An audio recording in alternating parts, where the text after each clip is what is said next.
Voilà, début de la deuxième mi-temps sur pratiquement tous les stades dans quelques dizaines de secondes. On va retourner bien sûr à Bollaert, Lens, Bastia, suivi par Christophe Josse et Jean-Luc Haribard, entre autres. Oui, et puis par 42 300 spectateurs ici à Bollaert, qui après un déluge de champagne aimerait bien se glisser sous un déluge de champagne. Il pleut et c'est un euphémisme pour cette deuxième mi-temps ici à Bollaert. Ça tombe énormément sur la pelouse de Bollaert. Ça n'a absolument pas rafraîchi ni les cœurs ni les voix des 42 300 spectateurs présents ici. Ça a chanté pendant toute la mi-temps parce qu'on a vu, évidemment, on a découvert le résultat de Metz à Toulouse et que pour l'instant Lens est virtuellement champion de France. Alors évidemment tout ça, ça met de la chaleur dans les cœurs. Allez, on va profiter. Je sais pas si vous voulez rester avec nous. Les Bastiais sont pas encore sur la pelouse. On a aperçu les Bastiais Pérez qui allaient faire leur entrée et on peut peut-être se servir un petit peu de Laurent Paganelli pour demander les consignes de Daniel Leclerc pour cette deuxième période. On reste avec vous et Laurent bien sûr. Et ben voilà. Christophe hein. Et oui, Laurent il est avec François Brisson finalement. Oui, pas très bien Laurent. Et on va essayer. Ah voilà, on va essayer de faire bien. Qu'est-ce qui s'est dit exactement à la mi-temps? Maintenant vous menez 0. Est-ce que vous êtes soucié du score de Metz? Daniel a demandé aux joueurs de rester très vigilants parce que c'est une bonne équipe, très dangereuse avec le ballon. Donc l'organisation va être fondamentale en deuxième mi-temps, ne pas leur laisser d'espace, être tout de suite en place. Et après c'est vrai qu'on a beaucoup de possibilités quand on passe vite derrière. Il a demandé beaucoup plus de simplicité, encore plus, être plus juste et travailler jusqu'au bout. Allez-vous prendre des risques justement pour ne rien regretter? Les risques on les a toujours pris, donc on va continuer à les prendre, mais avec beaucoup d'attention et de concentration. Vous avez mis un poste sur le banc? Comment? Vous avez mis un poste sur le banc? Non. Du tout. Non mais il y a la voix et il y a les tableaux géants ici dans ce stade Félix Bollaert qui mettent au courant les supporters ici. Allez, c'est reparti pour cette deuxième période et de toute façon si ça n'évolue pas du côté de Toulouse, les joueurs le comprendront très vite parce que ça deviendra du délire dans les tribunes de Bollaert. Allez, on va suivre ce coup de pied arrêté en faveur des Bastiais. C'est une bonne opportunité pour les Corses, pourquoi pas, pour égaliser dans cette rencontre. Pas tout à fait 4 minutes de jeu dans cette deuxième période. Et Moravchik pour frapper ce coup franc. Bien frappé, la tête de Sébastien Pérez. Voilà l'égalisation bastiaise. Un partout entre Lens et Bastia. Deux anciens Stéphanois qui se retrouvent sous le maillot corse et qui, pour l'instant, jettent un coup de froid dans Félix Bollaert. La tête de Sébastien Pérez après 4 minutes dans cette deuxième période. Et la physionomie du match qui change. Oh, et ce duel entre Lens et Bastia qui est en train de prendre une ampleur énorme sur la pelouse parce que pour parler un petit peu vulgairement, on est en train de se rentrer dedans, mais dans le bon sens du terme. Ça devient, Jean-Luc, un très gros match. Ouais, gros match, beaucoup d'intensité et une équipe lensoise qui pousse, ça sent le chaos, hein, parce que Bastia est toujours prêt à jouer le moindre contre et le jouer à fond, mais terrible pression nordiste. Avec Sikora maintenant dans la surface qui peut déborder, centré. Et le deuxième but lensois en direct. Et on est servi avec Vladimir Smisser qui redonne l'avantage au 100 et or dans une explosion hystérique ici à Bollaert. Parce que Lens, après avoir poussé depuis quelques minutes, est récompensé de ses efforts. Parce que Lens en ce moment est en train de produire une prestation de champion de France tout simplement. Et quelle belle action de Sikora qui s'arrache pour délivrer ce ballon. Superbe volée, superbe geste technique. Toute la hargne, toute la volonté nordiste dans ce rush de Sikora. Et toute l'adresse, tout le réalisme, toute l'efficacité à nouveau lensoise. Dans cette volée de Smisser, on a vu cette image superbe d'ailleurs. La moitié des joueurs qui allaient féliciter le buteur et Tony Vérel qui prenait par le cou Sikora. Ah, c'est ce qu'on est en train de voir en ce moment, du jeu, rien que du jeu entre Lens et Bastia, parce que Bastia vient y mettre également sa patte, sa teinte, parce que Bastia sait jouer au football aussi et à sa marque de fabrique, et que Bastia joue très bien au football, à l'image de cette action menée par Pierre-Yves André qui centre aussi en retrait, et il a fallu le retour du héros Sikora pour sauver ce coup-là, et ça repart de l'autre côté. Voilà ce qu'est ce match en ce moment, c'est un match fou. Ziani Au deuxième poteau, il a vu Smisser, c'est un petit peu long. Oui, mais il a raison, Stéphane Ziani. C'est Anto Drobniak qui ne joue pas très bien le coup, qui ne lui fait pas le... Ouais, et Vérel! Tony Vérel! Tony Vérel sur une autre planète qui ouvre le score à la 13e minute et qui marque un but venu d'ailleurs. Tony Vérel sur ce rush lensois vient d'asséner un coup du chaos certainement au Bastia.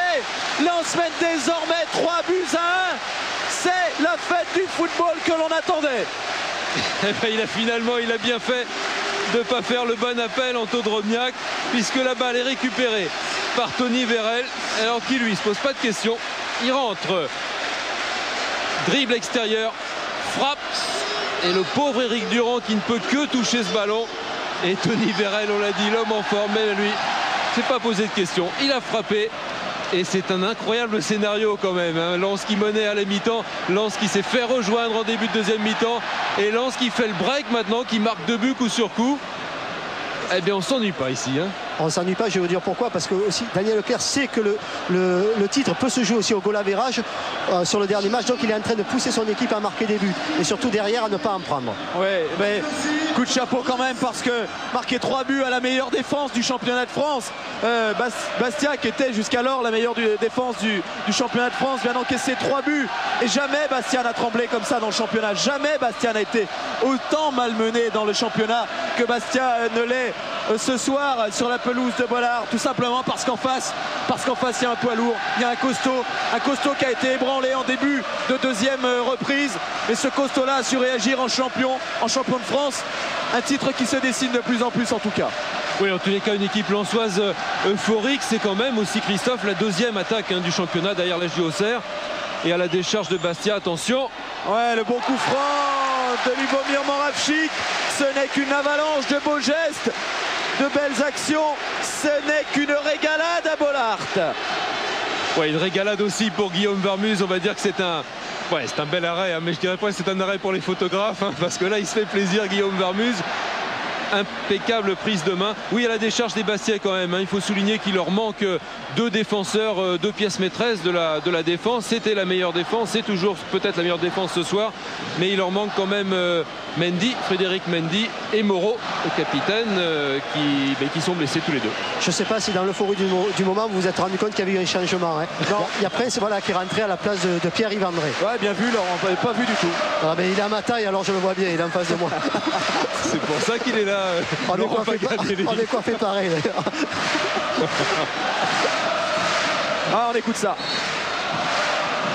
Parce que Bollard est en fête, parce que Bollard chante et que Lens et que le Nord tout entier risque de chanter jusqu'à très tard dans la nuit.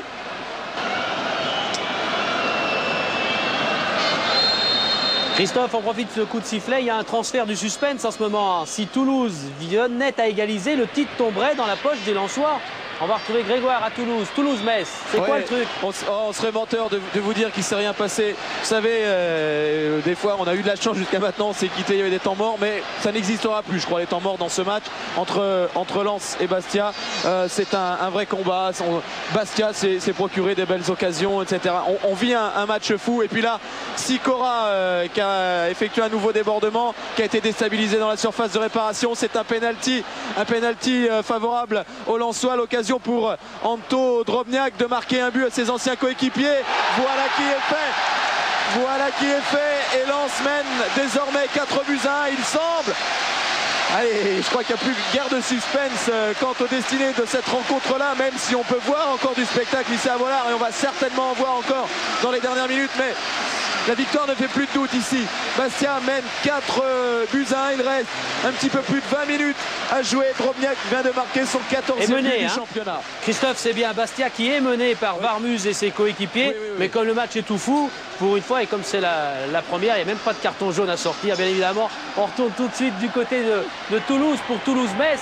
Le téléphone encore et 4. Voilà, vous êtes en direct partout là.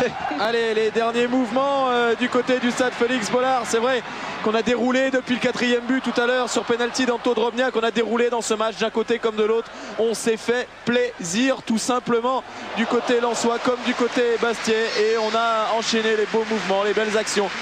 Ce que l'on vient de voir là, ce centre, la tête de Fouet, parce que Lens évidemment est libéré. Lens joue complètement libéré, détendu, et puis que Bastia en face c'est pareil, libéré aussi.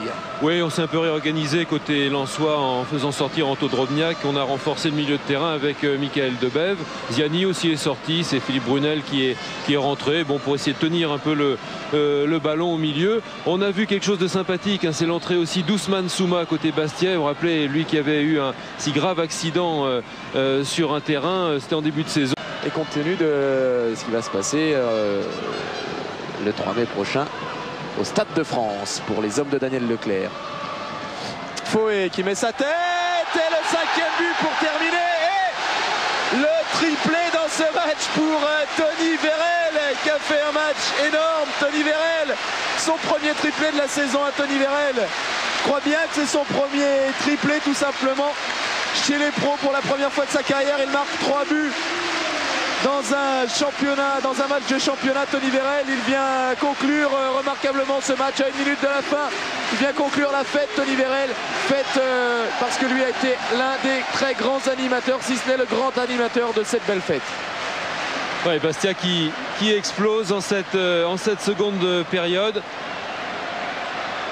Touche, déviation de Fouet et Tony Vérel qui jaillit et de voler sans se poser de questions encore une fois, catapulte ce ballon. Le pauvre Eric Durand qui rien faire, je le vois là, je regarde, il a les mains sur les hanches, désabusé, le pauvre, il en a pris 5 ce soir. C'est terrible hein, pour une équipe bastiaise qui était venue avec des ambitions, hein, certes diminuées Bastia, mais avec l'ambition de bien faire, avec l'ambition de tenter un truc et puis de jouer sa chance, on l'avait dit, qui était minime pour se qualifier directement en UEFA. Eh bien Bastia explose ce soir sous les coups de boutoir lensois et le terrible réalisme lensois. Et vous savez que Chénès vient nous dire ça se joue sur écran géant, mais si cette dernière journée se jouait dans des stades géants, eh bien ce serait plein également, parce que Giroud ne se fasse pas de soucis. À la Baie des Champs, il n'y aura certainement plus de place à vendre dans très peu de temps, parce que les Lensois vont faire le déplacement en nombre et que les Bourguignons ne voudront manquer sous aucun prétexte ce qui va se passer devant leurs yeux pour la dernière journée de championnat. 5 buts à 1. Lens l'emporte devant Bastia, devant la meilleure défense du championnat qui n'avait jamais encaissé plus de 2 buts. Mais Lens n'est pas champion ce soir malgré ce superbe résultat. Ça a été la fête du football que l'on attendait. Oui, ça a été la fête du football, Christophe, et une fête gâchée par les Messins dans ce duel à distance entre Lens et Metz. Et bien, les Messins ont gâché la fête à Bollard, même si le terrain est envahi ce soir, même s'il faut tirer un grand coup de chapeau à cette équipe de Lens. 21 victoires cette saison. Jean-Luc et oui. Christophe, on va bien sûr vous retrouver. On a vu Laurent Paganelli, il va rentrer se sécher un peu. Un petit détour par le Parc des Princes, PSG Monaco, pour retrouver Thierry Gilardi de Bordeaux. Monaco, c'est bien également 2 buts à 1. La victoire, c'est terminé. Le match est terminé pour Monaco face au PSG. C'est Monaco qui l'a emporté. Là, on est avec du monde. Hein. C'est Christophe et tous les Lensois. Oui, c'est la tradition. Vous savez, ici, même si Lens n'est pas champion, c'est chaque fin de saison, chaque dernier match, une partie du public, parce que tous n'ont pas envie d'aller sur la pelouse de Bollard, mais une partie du public a le droit de pénétrer sur la pelouse de Félix Bollard. Et puis le public qui est enchanté, même s'il n'y a pas de titre ce soir. Le speaker a annoncé avec force voix que les Lensois se rendraient en nombre à la Baie des Champs pour la dernière. Ça brique, dur. Christophe. Oui, ben, on avait une interview qui était prévue, qui était enregistrée de Laurent Paganelli là avec Daniel Leclerc, parce que les joueurs ont fait un tour d'honneur dans Félix Bollard. Donc ça devrait partir maintenant. On va écouter Daniel Leclerc. Daniel Leclerc, avec Laurent Paganelli. Gagner le respect comme vous l'avez fait ce soir du public et de vos adversaires. Est-ce que c'est aussi beau qu'un titre, ça? Je ne sais pas si c'est aussi beau qu'un titre, mais c'était déjà formidable le 2 août. C'est extraordinaire le 25 avril. Ben, j'espère que le plus beau reste à venir et que ce sera encore une fois formidable le 2 mai et le 9 mai. Le plus beau, c'est quoi? C'est 2 finales qui vous restent? Oui, c'était une demi-finale de championnat aujourd'hui. On a droit accès à la finale le 9 mai. Et puis on a une finale au Stade de France. C'est quand même fabuleux. Et puis je crois qu'aujourd'hui, c'est une soirée qui va rester dans les annales. Finalement, tout le monde disait que le titre allait se jouer sur la dernière journée. Finalement, c'est ce qui va avoir lieu. Bah oui, c'est ce que j'ai dit aux joueurs tout de suite après le match. Je regrette, mais il va falloir encore une fois travailler. Je vais vous poser une dernière question. Est-ce qu'un match nul vous suffirait à Auxerre? Oui, bien sûr.